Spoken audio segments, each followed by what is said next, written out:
Ito ang Presidential Broadcast Service. Radyo Pilipinas. Radyo Publiko ng Bagong Pilipinas para sa Bagong Pilipino. Naghahatid ng mahahalagang balita at impormasyon na uugnay ng pamahalaan sa sambayanan. Tulay sa himpapawi ng serbisyo publiko. Radyo Pilipinas. Radyo Publiko. Ang boses ng Pangulo. Sa Iloilo, Radyo Pilipinas. 585 AM. Oras sa Radyo Pilipinas, alas 9 sa Isaga.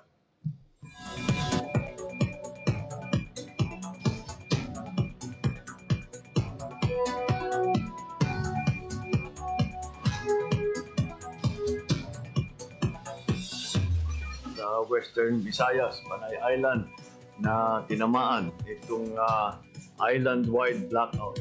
Ang pagsunod mo gid sa mga watershed. Pinaka-purpose na ini para sa operation nato. We have that in collaboration with the department. I am again standing up. Mapigtahan ang ilang freedom of expression. Office of Civil Defense naman po. Balita, issue, kag iban pa.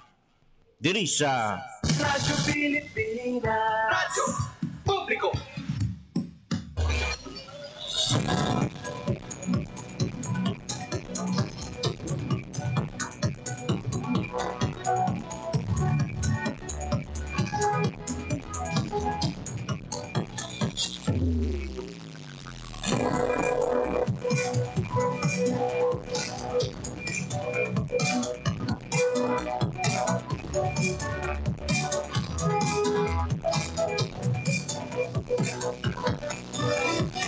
Mayawaga Pilipinas, mayawaga Western Visayas, syudad kag probinsya sa Iloilo kag kutob sa malabatan sang amon pagserbisyo.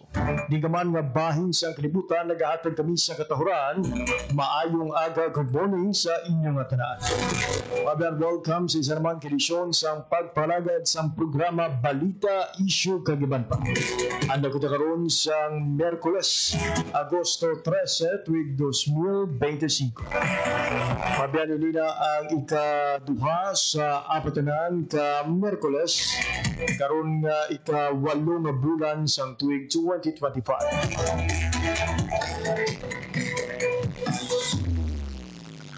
Sa atong mga sugutag palamati all over Western Visayas, provinces sa Baclanan, Tikay, Capiz, Guimaras, Iloilo, kag subong man sa atong mga kultura sa Negros Occidental, maayad-ayad gid nga aga sa inyong tanan.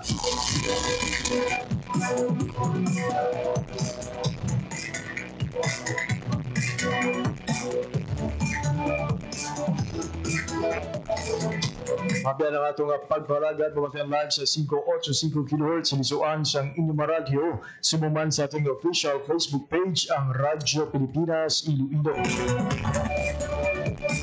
Sa mga overseas Filipino workers and Filipinos living abroad, good morning, maayong aga gid sa inyong tanan. Sa atong pagpalagad, istorya naton ang pila ka mga updates gikan sa Department of Agriculture kung DA Western Visayas. Particularly mabiyan sa naging epekto sang habagat sa aton kaumahan kag kung pila na bala ang napalabot nga bulig sang aton sining Department of Agriculture. Everyone makaligad ang pinagadaw mabiyan humalin siyang nag-apekto kung nagbilin sang kahalitan ang aton sining monitor nga habagat kag mga bagyo.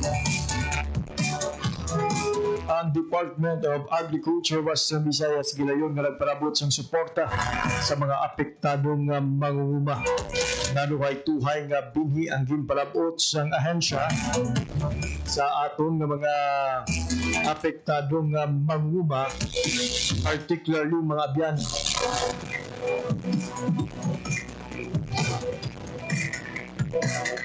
Sa mga mangunguma nga naka-report sa mga damages sa ila sining nga mga pananom.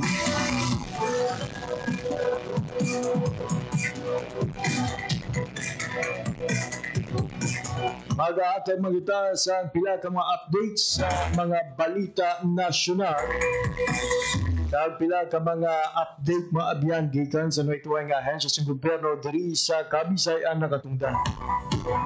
Ang Department of Trade and Industry Iloilo padayon sa pagpalabot mga abyan sa naituhay nga mga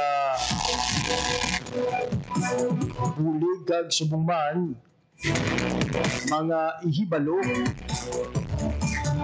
para sa aton sining nga mga negosyante, particularly mga micro, small, and medium enterprises. Sa katuyoan nga magmadinalag-on man sila sa pagnegosyo. So, ang gusto kita magpatpat sa aton sining nga mga balita lokal kag nasyonal. Mag-check kita ano mga abyan ha sa latest update sa lakad sang panahon. Ibaloon naton sa Pag-asa Iloilo. Yung update mga abyan sa ginabantayan nga Bagyong Goryo. Kag ano bala ang singin panyempo sa mga adlaw sang Miyerkules.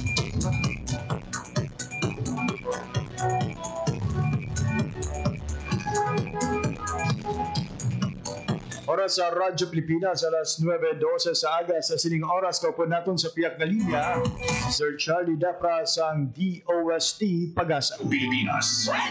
Sir Charlie, good morning. Yes sir, may nga gano'n may aga sa target at pagmatis sa Radyo Pilipinas. Yan ang pinakauling ng Tropical Cyclone Rating number 9, karoon nga now, Augusto 30 de Escuela, BDC po. Alas 4 kayo na sa nga ulit sa Plata ng Sentro sa nga matang sa Typhoon nga Sigorio, pinabulutan ta base sa tanan nga available data. Kira sa 165 kilometro na amin na nasintangan sa Gitbayan, Batanes. May kabasugon nga hangin, makalabot sa 140 kilometro per ora malapit sa sentro. May pagbandos naman na makalabot sa 170 kilometro per ora. Magahulan pa na katunggan namin na nakatunggan sa 25 kilometro per ora. Samtang southwest monsoon naman, ang nag-apekto sa western section ng southern Luzon, Visayas, kag Mindanao. So, kasi nga sistema, ang bilang mo western Visayas, Taranyatao, partikular na ang sulat sa Iloilo, magpapagibaba magalaman nga kalangitan. Expect nato may mga scattered ni mga pagulan sa pangyayari pa nag-dala sining southwest monsoon. May natubtod makasarangan naman niya hangin, madali na bagat na nakatunggan, magadalas ang makanaitubtod makasarangan niya pagbalod sa karagatan. Ang tansatong temperatura, nasa 25 to 31 degrees centigrado, at daw nagbutla kalasing ko 40 kayo na sa aga, magatuno talaga sa 9 karon sa hapon. Ikaw man ang pinakaulingan na sa panahon, gikan diri sa Iloilo Pag-asa, Charlie Debra. Sir Charlie, sir, let me know, kamusta naman ang epekto sini sa Bagyong Goryo dari sa Western Visayas? Ito po ang ininga bagyo diri sa aton sa Western Visayas. Apekto diri basta gihapon. Possible ang mga moderate times na rains tungkol sining southwest monsoon. As we speak, sir, may mga area bala dari sa aton nga rehiyon nga naka-experience na sang mga pag-ulan? Yes, expect nato na may mga pag-ulan diri sa may bahin sa Antique, may mga scattered mga pagulan, diri man bahin sa may Kimaras, and then iba niya bahin sa may Negasusalita. Ang ining mga gulugalom niya, sir, dali sa syudad sa Iloilo, as we speak right now, ano kadako, sir, ang tsansa nga magalawi gid ini nga pagulan? Yes, expect nato any time of the day may mga pagulan kita experiencehan, mga scattered nga mga pagulan. As I have said, dala ini sa southwest monsoon o sa Bacatan. Ayun. For your time information, hatag sa Radyo Pilipinas, Sir Charlie Dapra, madamo gid nga salamat. Welcome, may nga kasaliwan. There are it mga biyan latest updates sa lakat sa panahon gidulong sa aton ni Sir Charlie Dapra sang DOST Pag-asa.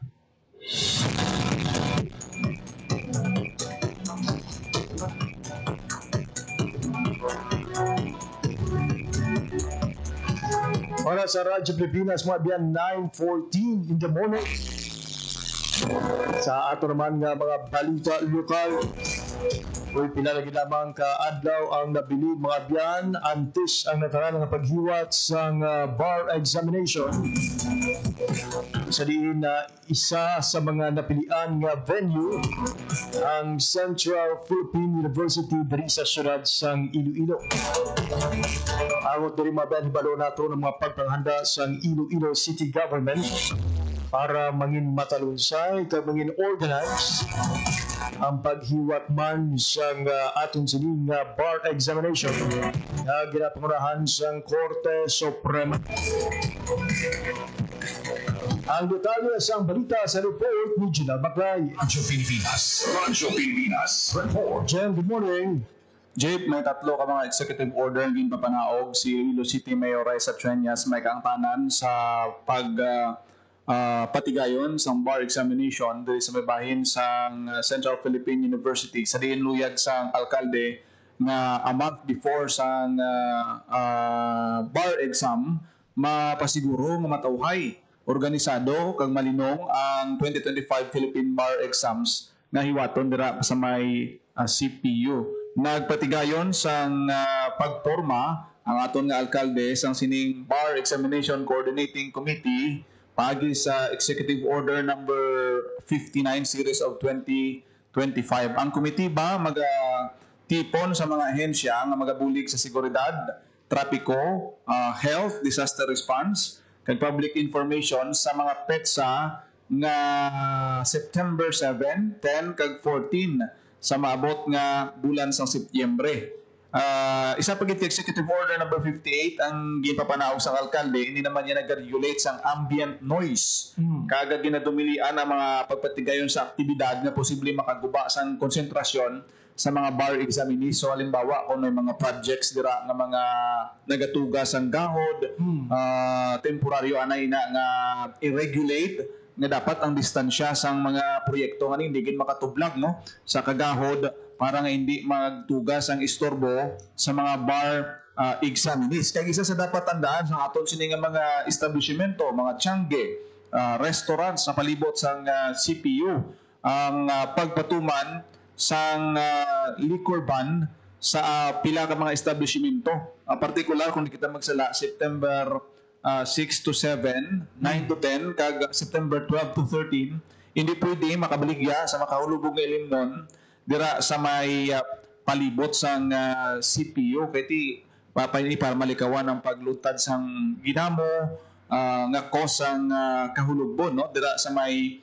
palibot sang Central Philippine University. So ini kabahin sa mga pagpanghanda sa Iloilo City Government para mapasiguro natin kung hindi tayo magsala jeep no do ini na ang ikatatlo na nga best nga sa diin ang CPU ang naging venue sa bar examination sa diin nga dako hindi nga bulig sa aton sini nga mga bar takers coming from different provinces kay hindi na sila magbiyahe papalayo kundi may ara na kita sang lugar na malapit sa ila sa pagkuha sang sining bar examination na Jay. Sa mga natingala kung may mga liquor ban gidjen, we would like to remind lang sa aton sining matag palamati nga sa tuig 2010 may nagluntad nga bombing incident kung sa diin pila ka mga bar takers ang naapektuhan o na injured tungod sa sining pagpangbomba. So hindi ginay luyag sa aton sining city government nga matabo ang ining incident diri sa aton nga syudad, especially nga isa ang Central Philippine University sa pila lamang ka mga eskwelahan nga ginaprobahan nga maghiwat sa bar examination. Siguro Jay tungod man sa maayo nga performance sa nagdigad nga mga bar exam, that's why nga gin-continue man ini no ang paghatag isang lugar pagi sa Central Philippine University na mangin venue sa bar examination. Kung daw hindi manami kag-conveniente ang lugar, posible nga iuntaton ini no? Or pangita sa ang iban nga venue. Pero hopefully sa tatlo na kasunod-sunod nga tuig, dako gid ini nga bagay para sa mga takers coming from Western Visayas. So i-mark nyo na yung petsa, September 7, 10 kag 14 muni ang schedule sang bar exam. Ang para naman sa liquor ban September 6 to 7, September 9 to 10, September 12 to 13. So hindi gid kamo magrisgo na magbaligya sa mga makaulubog nga ilimnon dira sa may palibot sang Central Philippine University. So ginapangabay gid sa aton sining alkalde ang kooperasyon sa mga pumuluyo sa sinayang nga mga petsa J. Usually Jen sa sining mga exam dates sa bar examination lauban man sa aton sining mga motorista, pasahero ang pagpugok sa mga salakyan kay tidaw congested gini Jen ang dalan dira sa bahin sa Central Philippine University sa tion nga maghiwat sang bar examination. Posible Jake nga base may rerouting nga igamatuman kaysa nagligad na ang SOT team o gin-implement nila ang rerouting sa certain schedule, no? Sang mga bar takers na to, halimbawa, kung nagsugod ang exam alas 8 sa aga, hasta alas 11, tikisa gina-reroute sa aton sining ICT TMO ang mga nag-aagi dira nga jeep, especially ang Haro CPO nga ruta, nga ara gid mismo sa atubang sang bulutruan nag-aagi ti karon magtugas ang gahod, kapin pa mga jeep na yang perti ka gahod man sa ginatang butso, gamay lang nga bagay pero ti noise na sa gyapon kiti ang parts ng executive order diri to regulate ambient noise. So any activity nga makatugas ang gahod i-regulate gid na sa aton siniya nga city government. So laban-laban gusto inanambal mo no may mga traffic routing kag posible man maapektuhan ang aton sini nga trapiko sa sina nga mga petsa. Ayun. Kaya for our listeners to imagine ang rason kung ginalikawan ang tuman kagahod kay unlike sa mga ibang mga board examination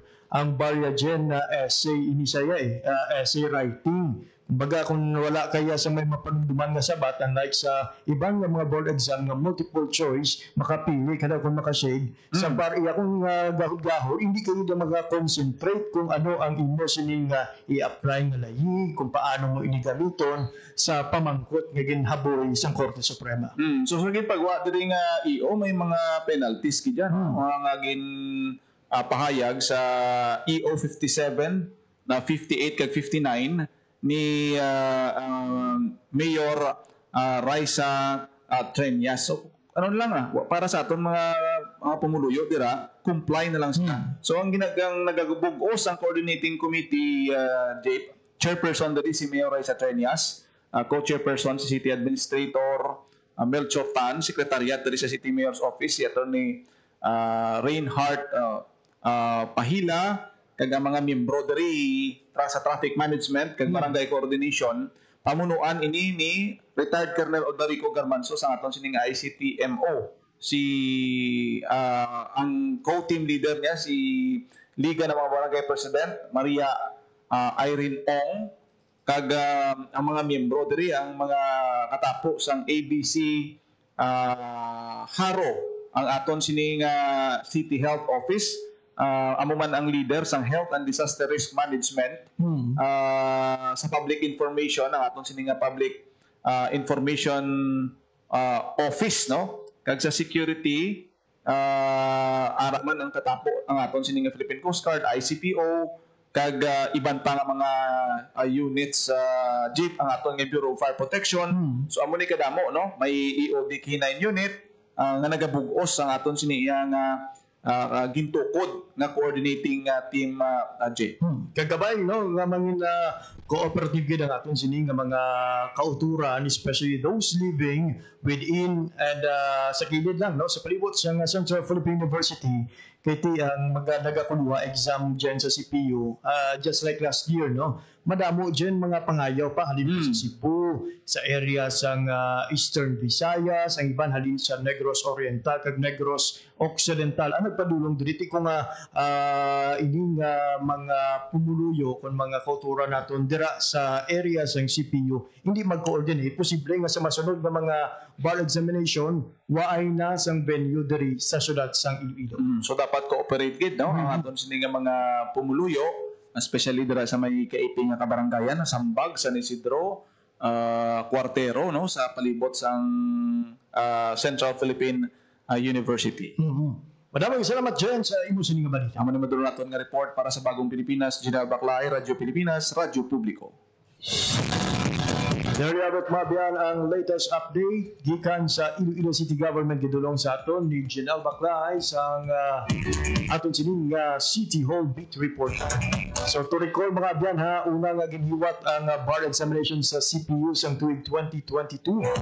There's pagpamuno ni Justice Marvic Leonen nagliwat ini nga nasundan sa nagligad nga bar exam 2024 bar examination under Justice Mario V. Lopez Subong wat ini nga iwaton sa CPU under naman kay Justice Javier 9:25 in the morning sa sining nga oras panibago naman nga balita nga aton sining nga pagakuhaon gikan sa aton nga DSWD beat reporter wa ka daw nga social pension payout giniwat sa Malinaw Aklan masobra 2,200 ka mga social pensioner nagbaton sang stipend para sa third quarter sang 2025. Ang detalye sa balita sa aton nga DSWD beat reporter Lodi Marian Grace Renata. Radyo Pilipinas. Report. Rose, good morning. Lods, good morning. Naghiwat mo sa duha ka adlaw nga social pension payout ang aton nga Department of Social Welfare and Development Field Office 6 sa munisipalidad sang Malinaw sa probinsya sang Aklan para iniloads na sa aton masobra 2,200 ka mga lolo kag lola nga social pensioners. So naglabot loads sa kabugusan niya 6.8 million pesos ang ginhatag naton sa 2,293 ka mga indigent senior citizen para inino sa third quarter sa 2025. Balaan naton loads nga nag-umpisa ang aton nga third quarter no halin July until September inino. So ang target sa aton nga DSWD 6 loads nga matapos hatag tanan no sa aton nga 385,000 plus nga mga lolo kag lola ang ilang pension antes magtakupno ang bulan sa Setyembre. So sa Malinaw Aklan nakabato no ang aton yung mga lolo kag lola sang tig 3,000 pesos o konting 1,000 pesos ini kada bulan. Samtang nagahiwat ito lots no sang payout no may ara man nga giniwat yan libre nga blood pressure kag blood sugar checks no ang isa ka clinic ya dira no sa aton nga mga lolo kag lola. So ang iniloads nga social pension nato no gahatag kita sinino sang stipend bulanan nga stipend sa mga pensioner nato nga considered no nga maluya, masakito no kung disabled kag buyag nato ni emphasize sa wala sang pension o kon permanente nga source of income kag wala man kinabaton no from any members sang ilang nga pamilya lods. Lods, kabay no nga makalabot man ini sa DSWD. Masami naton nga nagakabatian kay kutob sa mga disqualified para loads no. May ara sila pension but ginaatag nila nga hindi gid niya bastante para masuportahan ang ila sini nga kinahanglanon. So kabay no sa mga future events loads basing mo pwede mapalabot nga kung pwede may ara lang sang certain nga amount nga automatically mag-disqualify sa aton sini nga mga social pensioners kay kung pagkabasihan lang ang ginabato nila nga pension madamo gidalod sang posible pa nga deserving pero bangod kay technically no may ginabaton sila nga pension other than the social pension hindi na sila qualified for this benefit. Yes, correct ina loads no. Actually loads no ang aton nga DSWD kay pabangkot man nato no. Madamo sa mga kauturan nato naga-message aton man nga page at nagabalabot sa aton sa concern no ti paano abi loads no ang iba naman niya nga ti they consider themselves no nga deserving sila. So paano kami makasulod no galing unfortunately loads no may ara kita sa kumbaga allotted lang no nga slots kada region naton. So unfortunately amo na loads no gina-validate ini sa aton man nga DSWD kumbaga no ang mga nagabaton aton nga mga lolo kag lola are truly no wala gid man sa mga pension o kung mga support no sa ilang family kag sakto ina loads no madamo sa mga lolo kag lola naton nga hindi sila kabahin sang aton nga DSWD nga social pension pero may mga LGU man nga nagahatag sang pension no kumbaga do local nga counterpart no sang LGU kung hindi sila masaro sa DSWD pwede sila sa aton nga mga municipal or city. Kaya ginatag naton sa mga lola kag lolong nagmamati subong it doesn't mean nga naglapot ka na sa senta automatically entitled ka na sa social pension sa DSWD. Kaya muning common misconception nila nga kung mo naglapot na sa senta wala sa may ginabaton liwat atago naton para ini sa mga indigent o mga pigado gid nga wala gid sa may ginabaton nga suporta wala ginaatipan sa ilang mga kabataan o kung may wala sa may ginabaton nga pension coming from GSIS, SSS o kung sa anuman nga mga pension nga posible mahatag. Yes, correct ina notes no ang aton nga mga social pensioner dapat no wala nagabaton sa financial assistance sa social security system sa mga government service insurance system kag sa aton nga PIVAO. So sakto ina-loads, no? Ibig na din ako nga, mother, no? Pag 60, pag tutong niya 60, naghambal siya nga, ay, may pension na ako, may pension na siya. So, klaro nato niya, hindi automatically nga once 60 years old ikaw, considered ikaw, especially kung may ara ikaw bata, nga nagasuporta sa imo, no? Kag wala ikaw ya, kumbaga do ang imo nga ang criteria, do hindi ka pasok sa criteria sa DSWD. So, madamo load sa nga ng mga lolo kag lola nga abi nila, no, automatically. So, iniklaro for our indigent.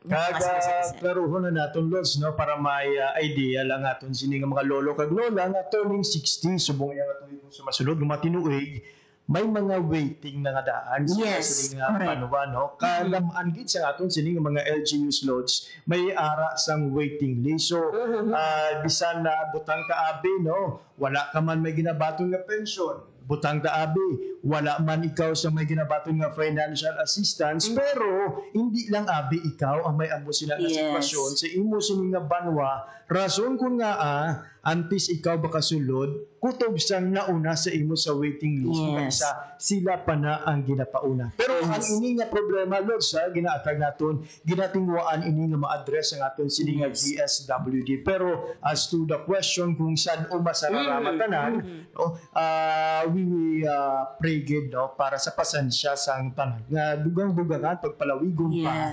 Kaya ang aton sini nga national government madamo na sa programa kag ginatunguan gid nga masararama nga mahatagan ang tag sa tagsa. Yes, as much as we want to i-include, no, tanan nga mga lolo kag lola naton, balaan naton, Lods, 3,000 pesos per quarter, no. Dako nga bulig ini, no, sa aton nga mga lolo kag lola, no, kay ti makabakal sa ilang pagkaon, sa ilang nga medicine, apart pa abi nun sa iban pa nga mga services ang aton mga government agencies. Dako gid nga bulig, no. In fact, gali nagtaas na ini, Lods, kung madumduman nimo 500 pesos ini last time mo. So nagtaas kita, no, into 1,000 pesos para nga nabatian man sang government nato, no, ang clever nga ang 500 sa una hindi enough. So that's why, no, starting last year, January last year, nag 1,000 na kita.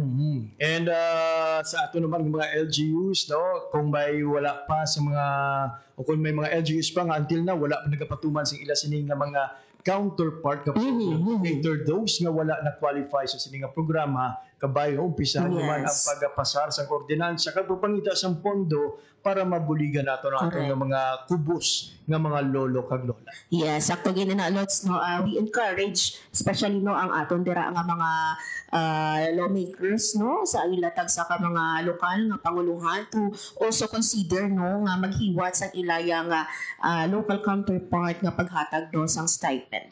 Lods, madamo nga salamat sa imong balita. Para sa Bagong Pilipinas, we're in Grace Aranyata, Radyo Pilipinas, Radyo Publiko. Radyo Pilipinas. Radyo Publiko. Radyo Pilipinas. There we have it, mga biyan, ang update gikan sa DSWD Michael Taran sa pagparagdag sa social pension sa mga kautura naton ng mga lolo kag lola nga entitled na magbaton sa siniiyang nga benepisyo. Congratulations sa DSWD sa successful payout sa masobra 2,200 ka social pensioners sa Banwasang, Malinaw sa probinsya sa Aklan. Samtang sa atong mga balita nasyonal, formal na isumite sa mga adlaw sa Department of Budget and Management ng DBM sa Kamara ang 2026 National Expenditure Program ukon NEP. Ang ceremonial turnover para sa nasambitiyang proposed national budget ang pangunahan ni DBM Secretary Amena Pangandaman kay House Speaker Martin Romualdez kaupan ng bantang House Leader. Bugusan na 6.79 trillion pesos ang proposed na pondo para sa masunod na tuig. Nasa 7.4% ini nga mas mataas kung kumpara sa karon nga 2025 national budget ay lang sa 6.32 trillion pesos. Equivalent naman ini sang 22% nga gross domestic product sang puso. Ang NEP ang mag-asarbay nga salandigan kung balasihan sa General Appropriations Bill na pagtukuro kag pag-ubrahon sang Kongreso na mangin isa ka General Appropriations Act kung kung mapermahan sang Presidente bilang isa kalayi. Samtang good news para sa aton ng mga estudyante, senior citizens and PWD nga nagagamit sang MRT3, LRT1 kag LRT2. Mando ni Presidente Ferdinand R. Marcos Jr. nga dulaon na ang pag-fill out sa mga forms sa mga estudyante, senior citizens kag PWD para makakuha lang sang 50% ng diskwento. Inahamba ni Transportation Secretary Vince Dizon na umpisa subukad daw hindi na kinahanglan mag-fill out sang form para makakuha sang discount bangod mangin rason lang ini para mauyang ang oras kada disturbo ang pila ka mga pasahero. So pa sa Transport Chief, pakigbuligay man ang Department of Transportation kag Commission on Audit para i-digitalize ang information gathering. Samtang ginaduso ni House Special Committee on Food Security Chair kag Albay Representative Raymond Adrian Salceda ang pagpasangkad sang Rice Farmer Financial Assistance Program o kunang RFFA para mabuligan ang tanan nga mga mangunguma sang palay anuman ang kadakuon sang ila sini nga uma. Lakip sa paghahatagan sang ikaduhang hugnat sang tig 5,000 pesos nga ayuda para sa mga magagmay nga mga magsasaka. Samtang nagapanawagan si Deputy Minority Leader Kagakbayan Party List Representative Percy Sindanya maghulag para hatagan solusyon ang nagalalang nga kaso sa pagpangabuso sa mga senior citizens sa pungsod lagi sa pagpasar sa isa ka komprehensibong layi para diri sa iyang privilege speech ginhatagan punto ni Sindanya masami mismo mga kabataan o kun apo sang biktima ang nagapang-abuso alin sa pisikal, tubtub sa emosyonal nga pagprakit, pati kwarta kag mga propiedad. Gitunod sini ang datos ng World Health Organization nga naga sini isa sa kada 6 ka senior citizen sa bugos nga pungsod o sa bugos nga kalibutan ang nakabatyag sang pagpang-abuso. Ang naga-warn man ini mga dano kung nag-abiso man ini nga posible aglala man ini sa Pilipinas sa pagdamo sa mga senior citizen population na mga masunod nga tuig. Bugang panisindan niya kulang ang karon nga proteksyon para sa mga lolo kag lola kag hindi pa makabig ang lubos nga krimen ang elder abuse sa pungsod. Tungod wala sang mekanismo para sa pagreklamo kag suporta para sa mga biktima sa pagpangabuso sa mga katigulangan masami nga nagresulta ini sa hindi pag-report sa mga kaso nagkakulangan sang datos kag panalawsaw. Ay kang tanan sini gina-file sa Akbayan Party List ang hagna nga Anti-Elder Abuse Act maghahatag sang klaro nga definisyon ka mabugat nga penalidad sa mga magamaltrato sa katigulangan. Labi na kung ini ang ila ko galing ng pamilya kung pangtumod nga mga caretaker. Sakop sang sining nga hagna ang paghatag sang temporary shelter, counseling, psychosocial services, rehabilitation, kag financial assistance sa mga biktima at yun ang pagtukod sang Senior Citizens Help Desk sa kada barangay.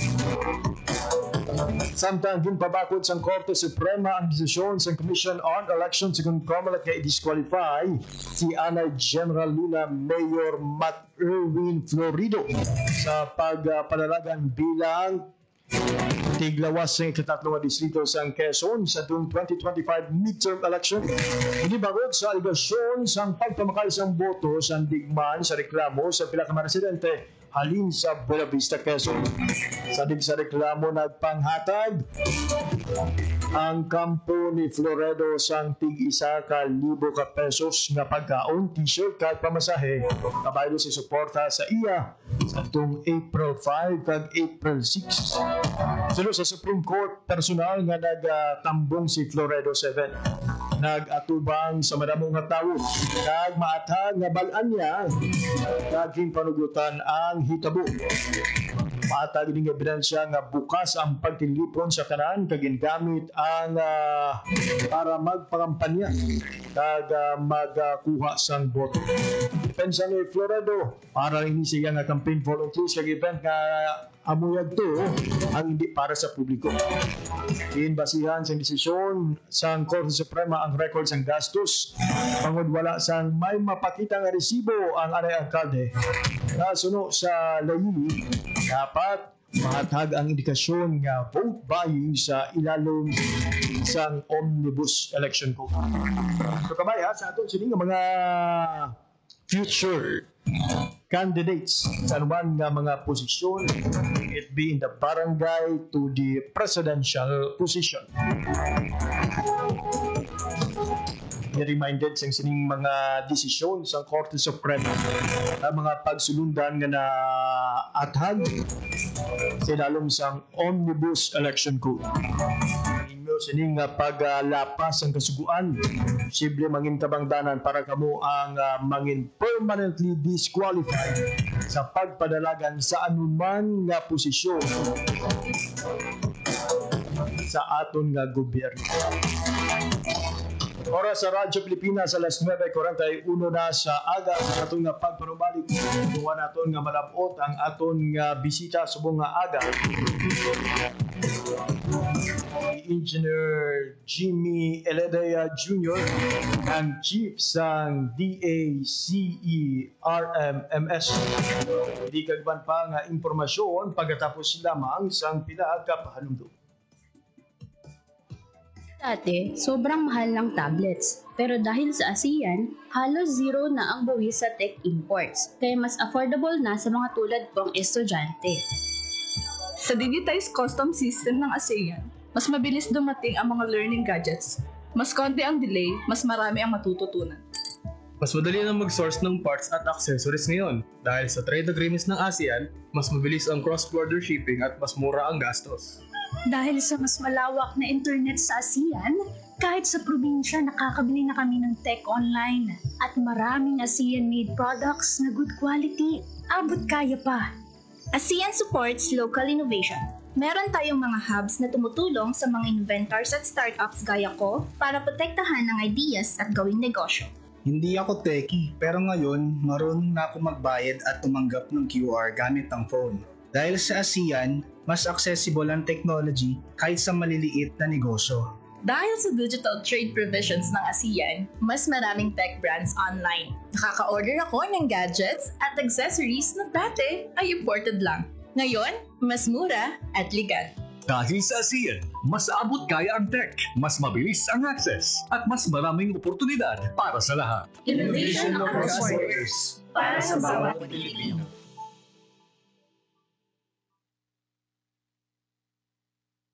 Time to celebrate kulturang Pinoy. Tradisyon, musika, sining, literatura, at iba pa. Anything and everything fun and Filipino. Ito ang Pinoy Kultura. Known to tourists as hanging rice, puso is rice cooked in woven palm leaves and seen mostly hanging in food stalls, kaya tinawag na hanging rice. It is sold along with barbecue, lechon, ginabot, and the likes in Cebu. Ang puso ay isang iconic street food sa Cebu. Great to take on a picnic or pag nagbi-beach or kahit saan kapag nagutom. No need for utensils or plates, just grab a bunch of hanging rice and some barbecue and you can eat anywhere, even without a table. Busog na, biodegradable pa. So don't forget to have some when you visit the Queen City of the South. Yan ang Pinoy Kultura because our culture is cool. Para sa Radyo Pilipinas, alas 9:44 na sa aga. Sige po nagapamat kamo sa pagbalagad sa programa Balita, Isyu Kagban pa sa Radyo Pilipinas, Radyo Publiko. Radyo Pilipinas. Radyo Publiko. Radyo Pilipinas. Mabiyan sa itong pagpangalagad sa mga aga, kaupod natin sa piyak na linya ang hepe sang DACERRMS o kung ang Climate and Environmental Risk Management Section sang DA Western Visayas. Ito our honor na makaupod sa atong pagpangagad si Engineer Jimmy Eredea Jr. Engineer Jimmy, mayong aga sir, kaya welcome sa pagpangagad sa programa Balita Issue Kagiban pa.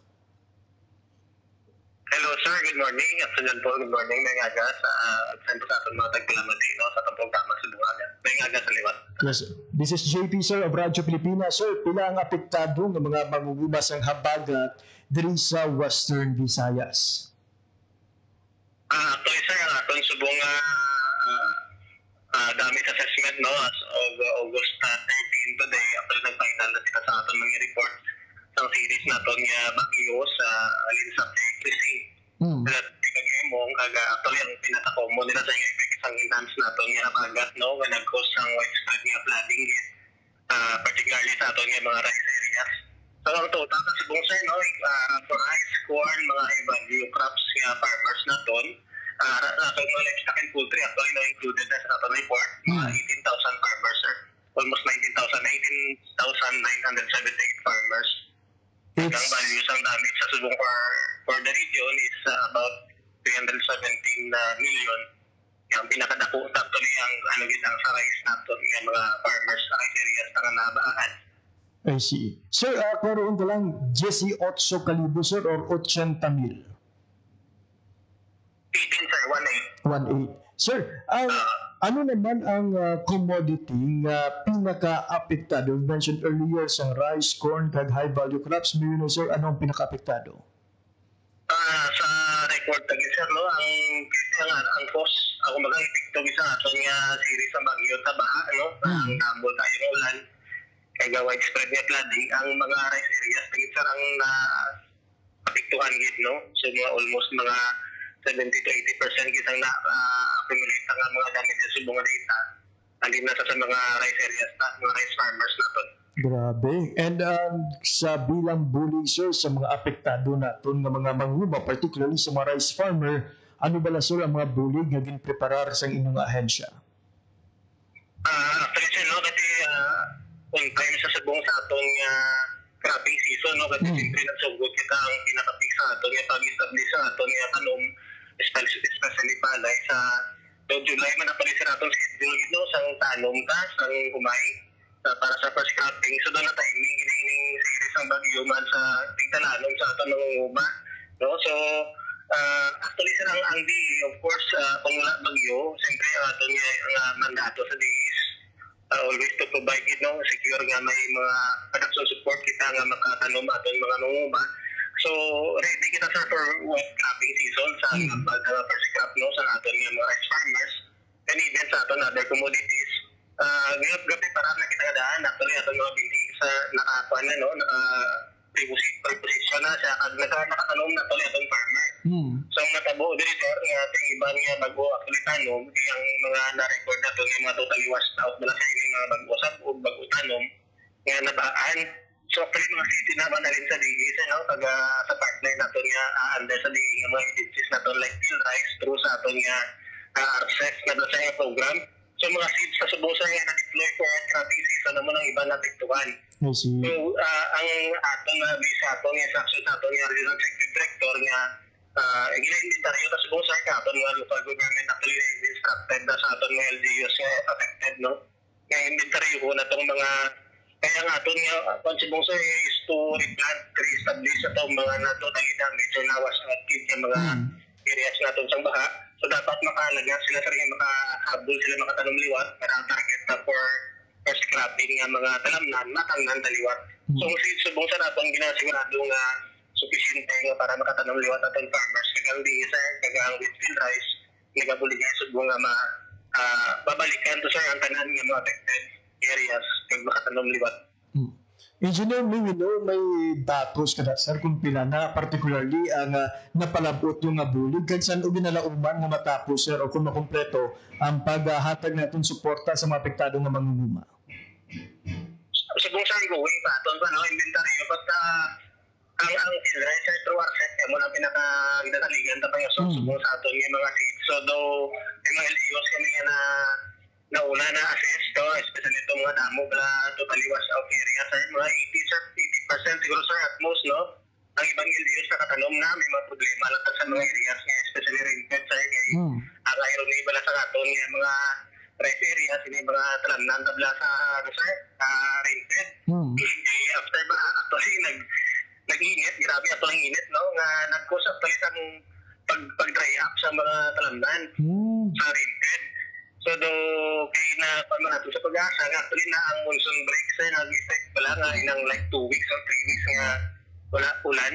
Although nga may flood, nga nag-agi ang mga rainfed. Tapos rin pag dula sa tubig, actually kasi wala sila source, medyo napudlayan sila magtalong liwat. So, kung managinat na pa naman sa rin na monitor naman sa buha, pag naman natin nga pwede pang intervention man, we hope nga actually ang may mga pag-ulan-ulan, tapos nga magbalik liwat ang kabagat, no? Nga makadala ulan, nga masustain natin nga mga trapping man sa rainfed areas. But nevertheless, ang aton sa nga ini mga irrigated niya, no? So, we hope na masustain kaga siyempre ang sa irrigation naman nga network services ni DE sa padayon line na sa Yapon.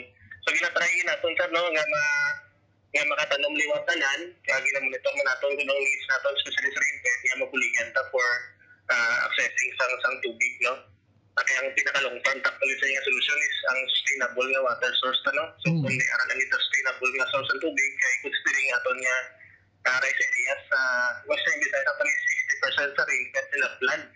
Mas damo ang asa sa ulan sa mga rice areas compared sa mga irigado sa mga area. Sa kung wala ulan sir, na medyo problema kita sa itong rice production. But nevertheless, hopefully man nag-asa kita ngayon itong sa Laor, no? Kagang na-appreciate sa Tapis man yung major project na ito, irrigation projects, ma-realize kita, no? Nga makabulig man sa itong rice production and even sa mga production man sa other commodities sa agriculture. Kada ko gigilis ang porsyento sa aton sining rain-fed farms kagabay no with this ginalauman kapag operate na sa aton Halao River project o Halao River Dam hatagan gid sa solusyon ang ining problema. Sir, while we are not praying for typhoons to come no sa pagbaha liwat sa aton sining kumahan, pero bilang pagpanghanda sa posible pagluntad liwat sa kalamidad, ano ba ang mga requirements kag proseso para makabaton sa bulig aton sining mga mangunguma?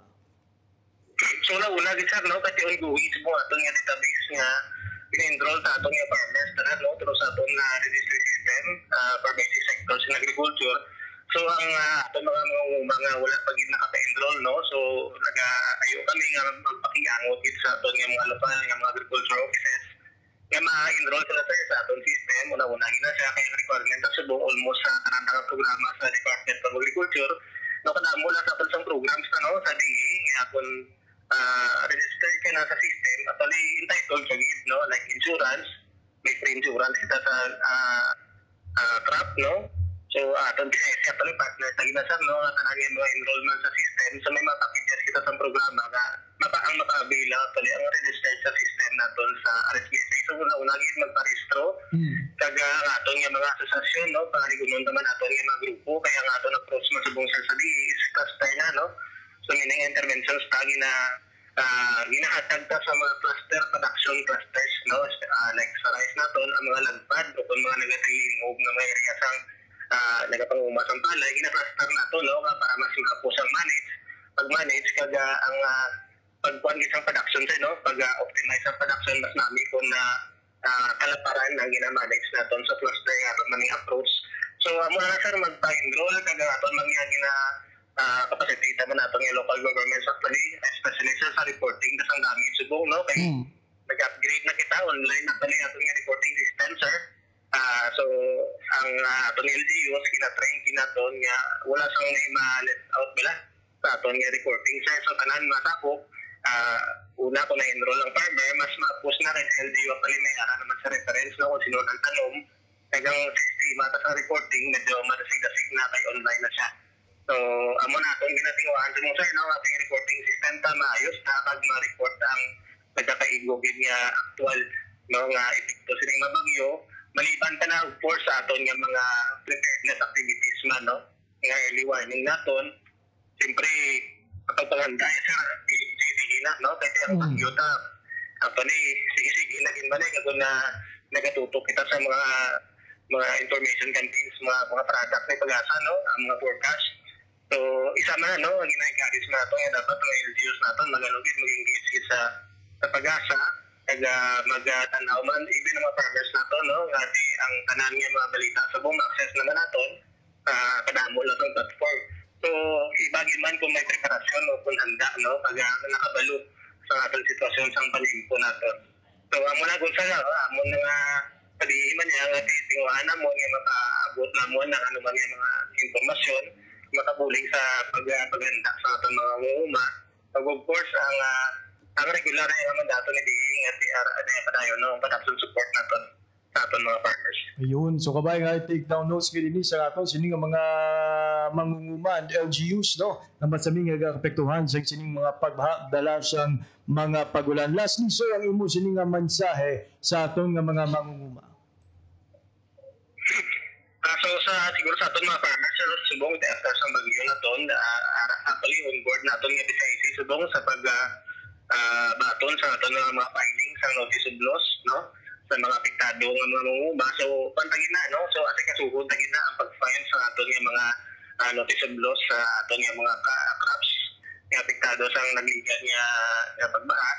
So ipakigamot dit no pag muna no bisita kita sa aton agriculture office kaya palitan ang informasyon sa nga programa sa Department of Agriculture kag mga enchanter sa DA ara na tanan sa aton local government no so sila man ang aton nga frontliners sa aton programa no partner naton ug sa pag-implement sa aton nga programa so pangiangot gid sa mga agriculture offices kag follow man no kasi ang aton mga farmers subong sa mga social media naton subong ang farmers naton kumbaga active naman sa social media so please follow man sa aton mga platforms no sa social media atong nga media sa mga aton balita ara naman sa article na sa social media so panggit no pakigangot no connect sa DE sa agriculture office sa amon nga Facebook page sa may Facebook page kami nga tanan na mo announcement no tanan naton nga mga updates sa activities kag programa sa Department of Agriculture ma-access na naton no kaga of course sa aton local government pakigangot gid no kaya sila ang aton nga may authority man nga sa authority sa region sa pagpatigayon sa mga programa naton sa lokal no nga government unit. Maraming salamat Engineer Jimmy Eledea Jr. Chief sa DACERMS sa imo sining oras kang impormasyon nga ginhatag sa Radyo Pilipinas. For your works and works para sa bayan, salamat kag padayon. Salamat sir kag may agad sa diba. Dali abot mabiyan si Engineer Jimmy Eledea Jr. ang atong chief sa DACERMS.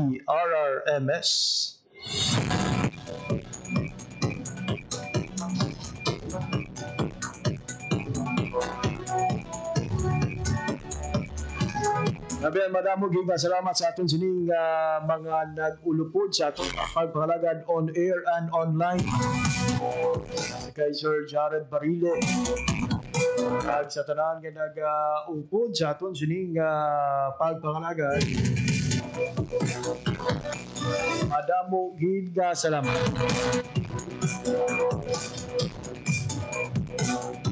Again, updala kita boss, same time, same station. Di sa pagpalagad sa programa Balita Issue Kagiban Pass. Malagi naman sa akong mga katuwang technical, Mr. Bermola Pintura sa studio, kag Mr. John Magallanes sa transmitter. Ako naman ang inyo nangin alaga, JP Habas. Madamo salamat sa inyong pagpamati. Maayong aga, Pilipinas. Balita Issue Kagiban pa. Diri sa Radyo Pilipinas. Radyo Publiko. Radyo Pilipinas.